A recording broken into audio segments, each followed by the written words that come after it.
Mes chers amis, posez 2 minutes votre verre de rouge et écoutez attentivement ce qui suit. On a longtemps cru que le réchauffement climatique n'était qu'une affaire de glaciers qui fondent à l'autre bout du monde, de ours polaires sur des morceaux de banquise ou de rapports scientifiques un peu poussiéreux. Mais aujourd'hui, la réalité nous rattrape là où ça fait vraiment mal. Directement dans notre patrimoine, dans notre culture et très concrètement, dans notre verre de Bordeaux. Oui, le plus grand vignoble de France, ce symbole absolu de notre art de vivre que le monde entier nous envie, est en train de vivre un véritable enfer de feu et de sécheresse. Et si le vin tel que nous le connaissons était tout simplement condamné à disparaître? Pour comprendre la gravité de la situation, il faut regarder ce qui se passe actuellement dans le sud-ouest de la France. La région de Bordeaux fait face à un signal d'alarme sans précédent. Des incendies gigantesques font rage à proximité des vignobles légendaires, tandis que le pays traverse une sécheresse historique, doublée de vagues de chaleur à répétition. C'est un choc immense pour toute l'industrie viticole française.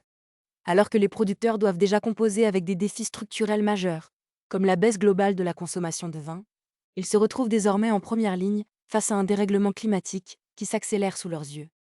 Ce n'est plus une menace théorique pour les générations futures. C'est une crise bien réelle qui frappe le cœur économique et culturel de la région. Entrons un peu dans les détails de cette crise pour comprendre comment le système est en train de se gripper. Dans les vignobles de Margaux, l'une des appellations les plus prestigieuses et respectées de Bordeaux, la situation est extrêmement tendue. Thomas Duroux, le directeur général du célèbre Château Palmer, se veut rassurant sur un point précis. Pour l'instant, les vignes restent intactes et la qualité du vin ne devrait pas souffrir directement de la fumée ou des incendies qui font rage un peu plus loin. Mais attention, c'est l'arbre qui cache la forêt.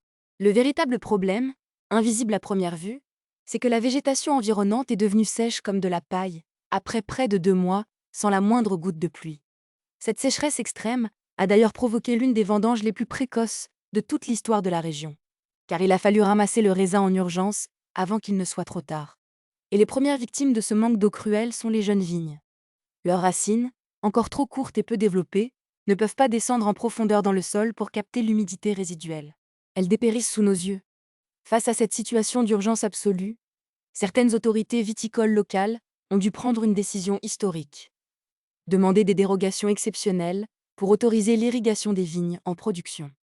Pour ceux qui ne connaissent pas les règles strictes de la viticulture française, c'est un véritable séisme culturel.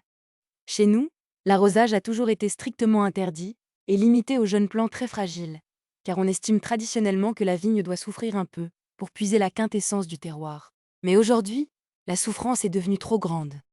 Et voici le paradoxe absurde de notre système. Même avec cette autorisation exceptionnelle d'arroser, de nombreux châteaux n'ont tout simplement pas les réserves d'eau nécessaires pour irriguer l'ensemble de leurs parcelles. Sans pluie salvatrice dans les semaines à venir, les vignes pourraient littéralement se mettre en mode survie, bloquer leur propre métabolisme pour ne pas mourir, et laisser les raisins se dessécher sur pied, ruinant ainsi des mois de travail. Mais c'est ici que l'histoire prend un tournant particulièrement ironique. Une de ces contradictions dont notre époque a le secret.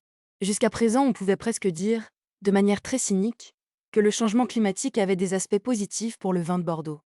Les températures plus élevées des dernières décennies permettaient d'obtenir des raisins plus mûrs, des vins plus riches en alcool, plus ronds, et ont même donné naissance à des millésimes d'une qualité exceptionnelle, notamment en 2020, 2022, et ce que l'on projette déjà pour 2025. On se frottait presque les mains en pensant que le réchauffement était une aubaine pour nos portefeuilles et nos papilles. Mais aujourd'hui, ce cadeau empoisonné montre son vrai visage. Comme le souligne si bien Thomas Duroux, ce que nous vivons cette année est un réveil brutal. Nous faisons face à une situation totalement inédite qui dépasse tout ce que nous avons connu. Il ne s'agit plus seulement de limiter les dégâts de manière temporaire, en espérant que l'année suivante sera meilleure, mais de repenser entièrement l'avenir de nos vignobles pour les rendre résilients face à cette nouvelle réalité climatique où l'eau devient la ressource la plus précieuse, la plus rare et la plus disputée de la planète. Alors, quel est l'avenir de notre bouteille de table? Le vin de Bordeaux saura-t-il s'adapter à ce nouveau monde sans eau? Ou allons-nous devoir dire adieu à nos cépages traditionnels et accepter de voir nos paysages se transformer définitivement? C'est une question qui dépasse largement le cadre de la gastronomie. C'est un enjeu économique majeur pour des milliers de familles et pour l'image de la France à l'étranger. Partagez votre avis dans les commentaires, votre point de vue sur cette transition m'intéresse énormément. Pour ne rien manquer de nos prochaines enquêtes et décryptages sur les grands bouleversements de notre économie et de notre société, abonnez-vous à la chaîne et activez la petite cloche de notification. Dans notre prochaine vidéo, Nous analyserons comment la crise de l'eau menace un autre pilier historique de notre gastronomie nationale. Restez curieux, restez informés, et à très vite.